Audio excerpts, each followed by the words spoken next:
Hey, what's up guys? Welcome to part 12 of my writing process series. Last video I talked about pre-order on Amazon KDP. KDP of course is Kindle Direct Publishing, and I just touched on that and not getting into a lot of detail, but just kind of giving you a heads up on what you need to do and what you should expect when doing that. So at this part of the process, your manuscript is done, you have started a pre-order if that's something you want to do, and the next part, though not necessarily the next step you should do individually, because what I'm going to talk about today, part of it is something that you should be doing throughout the writing process on the side. It has nothing to do with writing per se, but it has something to do with your author brand, with your platform.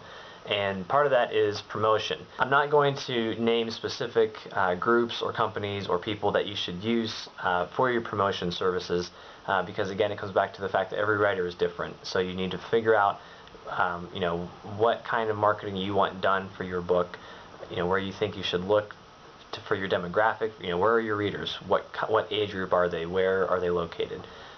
Those are some questions that you need to ask yourself when thinking of marketing and promotion, because if you go into it blindly and just think, oh, I'll do this and then everybody will see it, that's not necessarily the case. And most of the time, if it's not a targeted effort, then it's not going to be nearly as effective as one if you give it some thought beforehand. So the first little bit of promotion that I rely on a lot is self-promotion. Being an indie author, this is something that I think everybody starts out doing, but then eventually as you accrue more money and you get more familiar with how the system works and everything, you can then branch out and rely on other services and other people for your promotion. But like for me, for example, for my first book, I did I forget what it was called, but it was through Book Viral. That's one name I'll give you, Book Viral, and on Twitter you can find them at Book Viral. Very straightforward. But they did a review of my book, and then they had what's called an author spotlight. And basically they just threw up my cover, my name, and then the reviewer gave their review, and it was a couple of paragraphs. It was very generous, and it was very exciting because it's my first book, and it was something that I had wanted to do for a long time, and I had achieved that. And getting that kind of promotion where you can really see it and it's something that's more than just some stars, star rating, that's really satisfying and that will encourage you. So I suggest maybe trying something like that, but I'll get to that later. I'm getting ahead of myself. Okay, so back to the self-promotion. You can try to mix and match a little bit with what I just said. That was one thing that I did using a third-party promoter. Everything else I did by myself.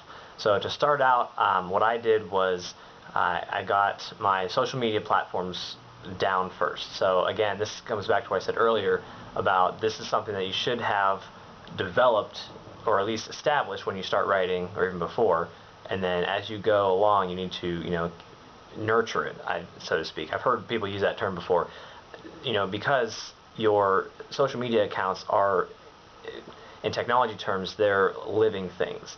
They're always changing, they're always getting things added to them, taking things away, and they're always evolving.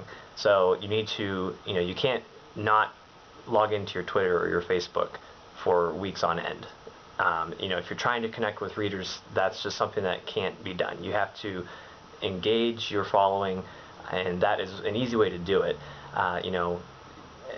It takes time, I'll give you that, but you have to put in effort to see results. There are so many ways that you can use Twitter and Facebook and other social media platforms to your advantage as a writer. I'm not going to get into all of them here, but it's a good idea to have these social media accounts because they'll help round out your author brand and your platform. Something else to consider doing is joining a book club or a critique group, especially with others who are in your genre. So for example, I would want to join a book club or a critique group with other historical fiction authors. The reason for this is twofold. First, if you're in a group of like-minded writers, so if I'm working with other historical fiction writers, we are usually thinking along the same lines, or at least we have the same kind of knowledge base and way of approaching our writing. We have that in common. It wouldn't make much sense for me to join a critique group where they're all, I don't know, romance writers or mystery writers, because it's not within my realm of writing. So you don't have to join a critique group or a book club, obviously, but if you do, it's wise to go about it that way. The second reason is pretty simple. the more people hear about your book, the more the word about your book will get out. Now, the people in your critique group might not buy your book, but they'll at least be interested, especially, again, it comes back to sharing that same thought process, and you're in the same genre. So they might actually take a liking to it more than if it's with somebody else, not in your genre. So getting that kind of conversation going, and then it can carry on from there, that's where a lot of things happen down the road. So you might not see a jump in sales after your first critique group meeting, but rest assured that word is spreading about your book.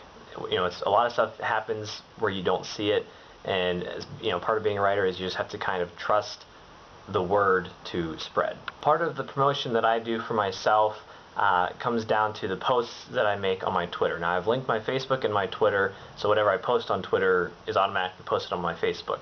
That is a big time saver. If I didn't do that, I'd have to go onto my Facebook account separately and post things. So think about that, because whenever you're self-promoting, you want to shave off as much time as possible. One way that I tackle posts on Twitter is I use a site called Buffer. Buffer.com. I'll include the link in the description. It's a free service up to 10 posts. After that, if you want to get more, I think I saw at one point it was like 350 posts for whatever the paid amount is, the subscription. I don't do that. I just do 10 at a time.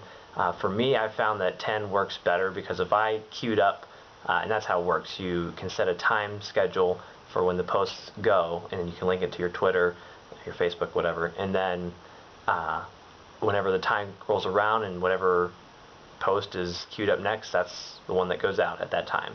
I have mine set every 3.5 hours. I don't know why it's 3.5 hours. That's just kind of something that I did to kind of spread out my posts so it's not every 5 minutes, because A, that would take more time for me to do that, and B, it just fills my followers' feeds with the same stuff. So I kind of space it out a little bit more and make it like that. So you can check it out if you're interested. It saves me a lot of time, because I can queue up the posts, and then it's good for about a day and a half on my schedule. And then I'll come back the next morning or the next afternoon and then queue up some more posts. The main draw that Buffer had on me was that it was free, at least at the basic level. So I jumped on that. Again, it comes back to self-promotion. You want to try to save money where you can and do it the best that you can.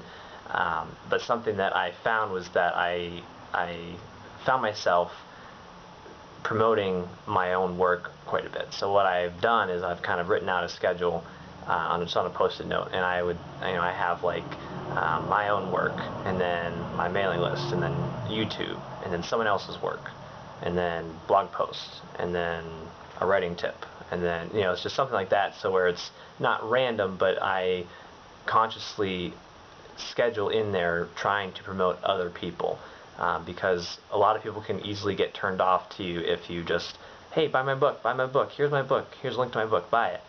So it's something that I've come to work on improving for myself, but I'm just trying to get the word out about that, because that has been something that I've seen quite a few times in reading different people's opinions about self-promotion. Okay, so the other side of the coin from self-promotion is third-party promotion, what I've already kind of touched on.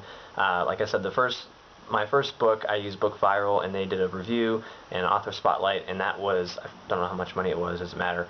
That was a one-time thing for that book, and I haven't really done anything else paid promotion-wise for my first book. I'm just kind of working on my second book, and then now my third book. So it kind of you kind of lose track of it, so to speak. But that kind of leads into what I wanted to say. I was going to touch on it later, but I'll say it now. It's probably a good idea to, at least in my experience it is, it's probably a good idea to have a Word document and kind of log when you use third-party promotion. So for example, I have a master document to where I have by book when and where I've promoted.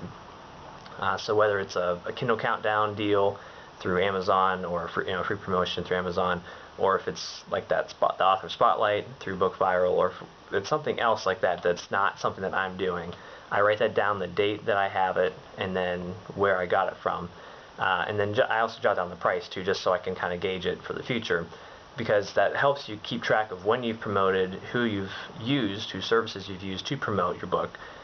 So that way you can just have an idea for the future, when you're planning your next marketing and your overall scheme. And basically with third-party marketing, it's just, it's a cornucopia out there, so you have to kind of pick through it and see, whose services look professional in terms of how you want your book to be shown, as well as other factors like price and scheduling, things like that.